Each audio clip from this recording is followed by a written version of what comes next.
Bismillahirrahmanirrahim. Alhamdulillahi wahdah. Wassalatu wassalamu ala man la nabiyya ba'dah. Wa ala alihi wa sahbihi wa mawalah amma ba'd. Allahumma anfa'na bima 'allamtana wa 'allimna ma yanfa'una wa zidna ilma. Allahumma ij'alna minal ladzina yastami'una al-qawla fayattabi'una ahsanah. Para pemirsa sekalian, peserta kajian Yayasan Permata Jingga yang Allah muliakan, sekaligus Sobat RDI 107.7 FM yang Allah muliakan. Mudah-mudahan Allah Subhanahu wa Ta'ala masih mengilhamkan di dalam diri kita keinginan untuk mencari hikmah, keinginan untuk mencari nasihat, keinginan untuk menambah keilmuan. Satu di antara cara mendapatkan nasihat, keilmuan, pengingat itu adalah dengan mengkaji kisah-kisah orang-orang soleh, terutama manusia-manusia yang dipilih oleh Allah Subhanahu wa Ta'ala dengan perjuangan iman dan amal soleh, para nabi dan rasul. Para pemirsa sekalian, Sobat RDI 107.7 yang Allah muliakan, kita sampai pada kisah Musa pada episode yang kedua, yaitu ketika Nabi Musa alaihissalam telah menyatakan kalimat pertaubatannya ketika beliau memukul secara khilaf seorang Kipti ketika bertengkar dengan seorang laki-laki dari Bani Israel. Beliau mengucapkan dua kalimat pertaubatan, Rabbi inni zalamtu nafsi faghfirli. Tuhanku, aku sudah menzalimi diriku sendiri, maka ampunilah aku. Allah pun mengampuni beliau. Bahkan beliau menegaskan komitmen pertaubatannya, Rabbi bima an'amta alayya falan akuna zahiran lil mujrimin. Tuhanku, penciptaku, penjagaku, yang banyak melimpahkan nikmat kepada aku. Komitmen Nabi Musa, disebabkan engkau telah memberikan nikmat kepadaku, pertaubatan dan diterimanya taubat, maka sekali-kali aku tidak akan menolong, menjadi pembela orang-orang yang berbuat dosa. Ada saja seseorang yang sudah menegaskan kalimat pertaubatan, godaan itu biasanya datang lagi. Demikian pula kekasih Allah Musa alaihissalam. Maka terjadilah keadaan yang serupa, di mana beliau mendapati satu orang Kipti, penduduk asli Mesir, dan orang Bani Israel yang serumpun dengan beliau, sesuku dengan beliau, sebangsa dengan beliau, bertengkar. Nabi Musa alaihissalam akhirnya mendapatkan kata-kata pengingat, yaitu ya Musa aturidu an taqtulani kama qatalta nafsan bil ams. Rupanya orang Kipti itu mengatakan kepada Nabi Musa, hai Musa, apakah engkau kepingin membunuhku sebagaimana engkau telah membunuh satu jiwa kemarin? In turidu illa an takuna jabbaran fil ardi. Engkau jika memang demikian adalah orang yang menghendaki berbuat tiran, berbuat sombong, berbuat kejam di muka bumi. Wa ma turidu an takuna minal muslihin, dan engkau bukan termasuk orang yang senang perbaikan dan kebaikan.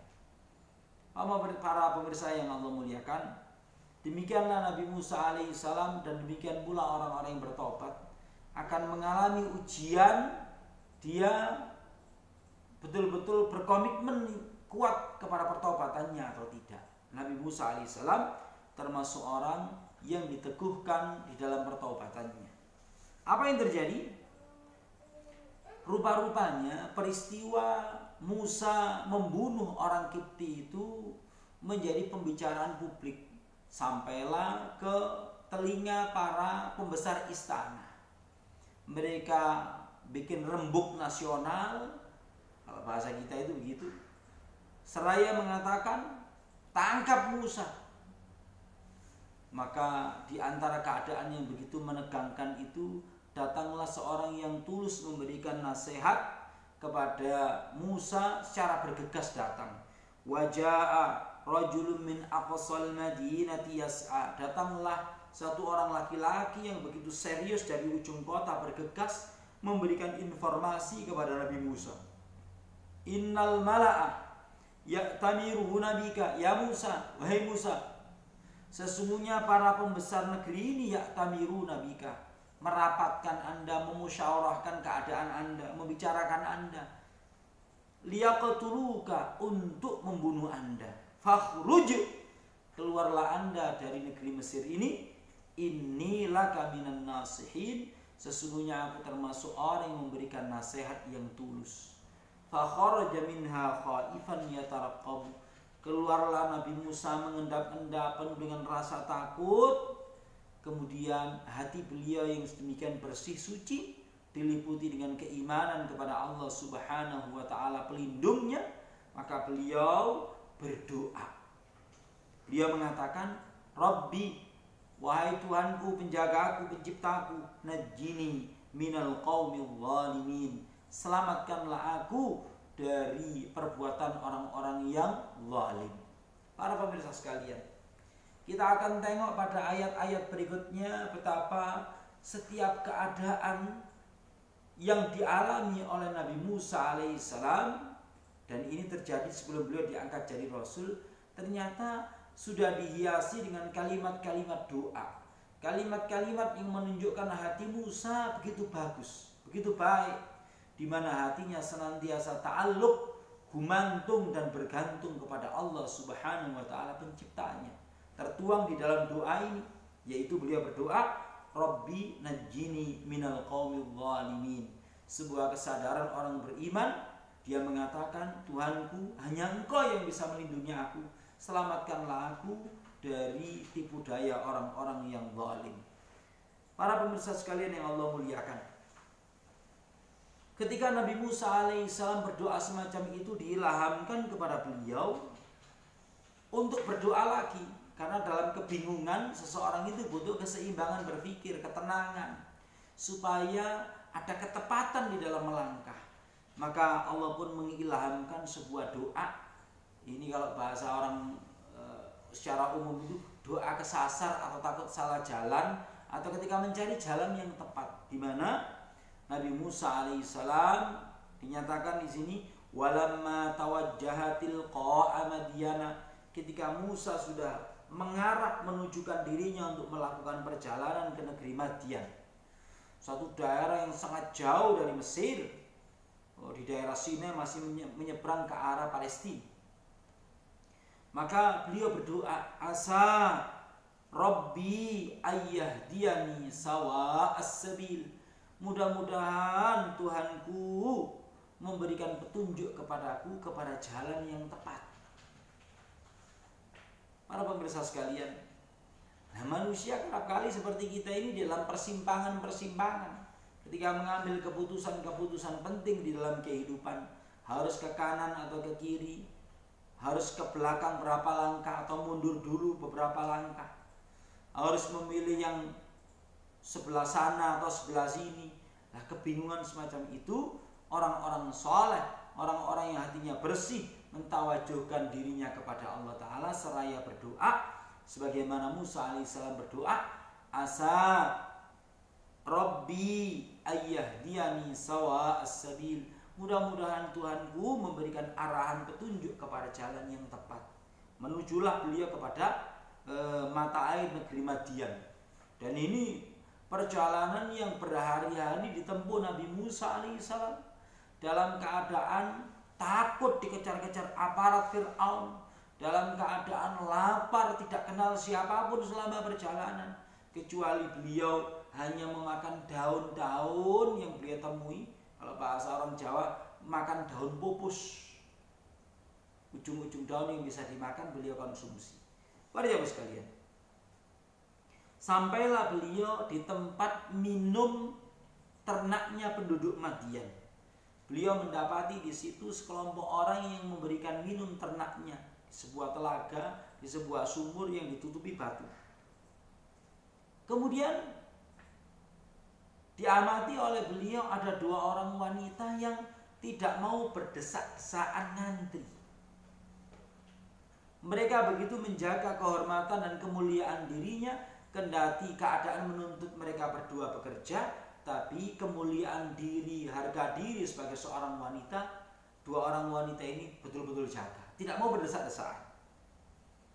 Maka melihat hal itu, Musa alaihissalam bertanya, ma khatbukuma? Bahasa orang Malang itu, ono apa mbak sampean mbak? Ada apa sampean? Maka dua orang wanita ini mengatakan, qalata la nasqi hatta yusdirar ri'a. Kami tidak bisa memberikan minum ternak kami dengan berdesak-desakan dengan para penggembala laki-laki ini, kecuali setelah mereka tuntas selesai buyar dari memberikan minum ternaknya. Kami terpaksa bekerja semacam ini yang semestinya dilakukan oleh seorang laki-laki. Wa abuna syaikhun kabirun, karena ayah kami telah tua renta, sehingga wanita ini memikul tanggung jawab untuk nafkah keluarga ini tetap ada. Ini salah satu argumentasi para ulama bahwa dalam keadaan tertentu memang wanita itu boleh bekerja, asalkan harus tetap dijaga betul harkat dan martabatnya, kemuliaan dirinya, rasa malunya, iffah dirinya harus dijaga. Maka Musa yang termasuk orang yang muhsinin, tumbuh kembang di dalam kebaikan dan mencintai kebaikan, melihat fenomena semacam itu, beliau mengulurkan tangan untuk membantu. Fasaqalahuma, maka Musa memberikan minum ternak keduanya. Tsumma tawalla ila dhilli, kemudian beliau kembali lagi setelah selesai menolong itu, bernaung di bawah sebuah pohon. Saat itulah Musa yang berada di dalam kondisi yang sangat lapar, butuh tempat tinggal, tidak punya kenalan, kondisi yang betul-betul fakir di perantauan, tidak membawa apapun kecuali pakaian yang melekat dan tongkat yang di tangan. Beliau bermunajat dengan sebuah doa yang luar biasa. Rabbi, Tuhanku penciptaku, penjagaku, pemeliharaku, yang banyak mencurahkan nikmat kepadaku.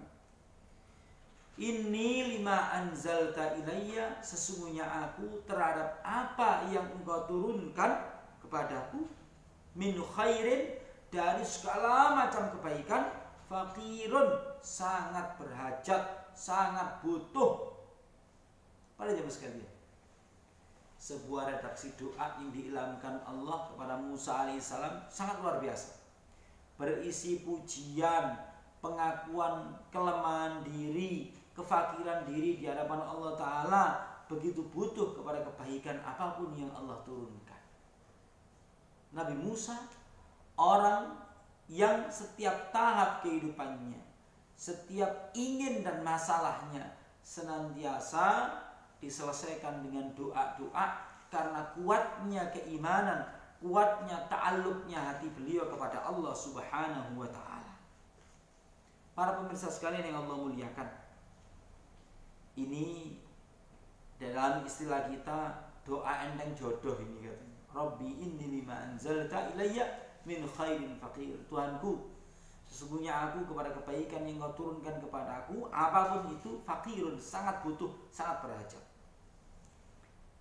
Rupa-rupanya Allah yang maha mendengar, yang maha melihat, yang maha cepat di dalam membalas kebaikan seseorang, yang maha mengendaki segala sesuatu dan melaksanakan rencananya, menjadikan doa Musa ini terkabul sangat cepat. Buktinya adalah ayat berikutnya menggambarkan kecepatan doa ini. Faja'at ihdahuma tamshi 'ala istihya. Tiba-tiba datanglah salah satu dari wanita yang ditolong itu berjalan dalam keadaan malu. Karena seorang wanita yang dididik dengan tata krama yang luar biasa oleh orang soleh, sehingga memiliki rasa malu yang luar biasa untuk menjaga kehormatan diri. Beliau mengatakan wanita ini kepada Musa, qalat inna abi yad'uka, sesungguhnya ayahku mengundang Anda, liyajziyaka ajra ma saqaita lana, agar beliau ingin memberikan balasan karena Anda telah menolong memberikan ternak kami. Para jemaah sekalian, sudah barang tentu ada sebuah keadaan yang tidak diceritakan di dalam ayat-ayat ini karena memang Al-Quran menggarisbawahi hal-hal yang penting saja, di mana orang soleh, orang tua dari dua wanita ini merasa heran. Biasanya dua putri saya itu pulang agak sore, ini pulang kok sudah lebih awal, ada apa ini? Terjadilah dialog bahwasanya mereka menceritakan seorang pemuda baik, kuat, terpercaya telah menolong kami, memberikan minum ternak kami sehingga kami bisa selesai pekerjaan lebih cepat. Kami segera pulang. Loh, mana pemuda itu? Suruh sini. Oh, sebentar ya. Maka laporan dari putrinya ini menjadi sebuah isyarat kepada orang tua yang bijaksana ini. Ketika seorang wanita mampu mensifati seorang laki-laki dengan sifat baik, sifat yang menggambarkan kebaikannya, berarti ada sesuatu di hati wanita itu. Ketika nanti ada dialog berikutnya, datanglah Nabi Musa mengikuti undangan wanita ini, bertemu dengan sang bapak. Kemudian ketika sudah di hadapan orang tua yang bijaksana ini, Nabi Musa itu curhat. Falamma ja'ahu wa qassa 'alaihi al-qasas, Nabi Musa menceritakan ceritanya. Maka orang tua yang bijaksana ini merespon dengan kalimat yang meneduhkan. Dan memang menjadi orang tua itu ya kalimat responnya kepada sambatan anak, pengaduan anak itu adalah kalimat yang mengamankan kejiwaan mereka. Orang tua ini mengatakan, la takhaf, najauta minal qaumil zalimin. Kamu jangan takut, kamu di sini bakal selamat dari jangkauan orang-orang zalim itu. Salah seorang wanita yang menjadi putri orang soleh ini itu mengatakan, ya abati istajirhu, ya angkat saja dia itu menjadi pegawai kita. Inna khaira man istajartal qawiyul amin. Sebaik-baiknya orang yang Anda angkat menjadi pegawai adalah orang yang kuat lagi terpercaya. Nah, ini sifat yang disematkan wanita putri orang soleh ini kepada pemuda Musa. Inna khaira man istajartal qawiyul amin. Sebaik-baiknya yang Anda angkat menjadi pegawai orang yang kuat lagi terpercaya. Dikatakan oleh sahabat Abdullah bin Mas'ud radhiyallahu ta'ala anhu, orang yang firasatnya kuat itu yang terekam di dalam sejarah itu 3. Yang pertama adalah orang yang membeli Nabiullah Yusuf alaihissalam ketika dia mengatakan, membeli budak Yusuf ini sambil mengatakan, akrini mathwahu, perlakukanlah dia dengan baik. Ini hari api ini. Nah, ibaratnya begitu. Ternyata betul, Nabi Yusuf itu memang orang baik, tidak mengkhianati tuannya. Yang kedua adalah wanita yang diceritakan dalam surat Al-Qasas ini. Ketika dia mensifati pemuda Musa dengan mengatakan, ya abati istajirhu, inna khaira man istajartal qawiyul amin. Firasatnya wanita ini begitu kuat. Ya, angkat dia jadi pegawai ya. Sebaik-baiknya yang diangkat jadi pegawai yang kuat lagi terpercaya. Kemudian manusia ketiga yang firasatnya kuat itu adalah sahabat Abu Bakar As-Siddiq radhiyallahu ta'ala anhu, di mana firasat beliau itu sampai bisa membaca talenta seseorang, sehingga sahabat Abu Bakar dikatakan beliau memilih sahabat Umar untuk menggantikan beliau. Itu karena memang dahsyatnya firasatnya orang mukmin selevel sahabat Abu Bakar As-Siddiq radhiyallahu ta'ala anhu. Kembali kepada cerita Musa alaihissalam.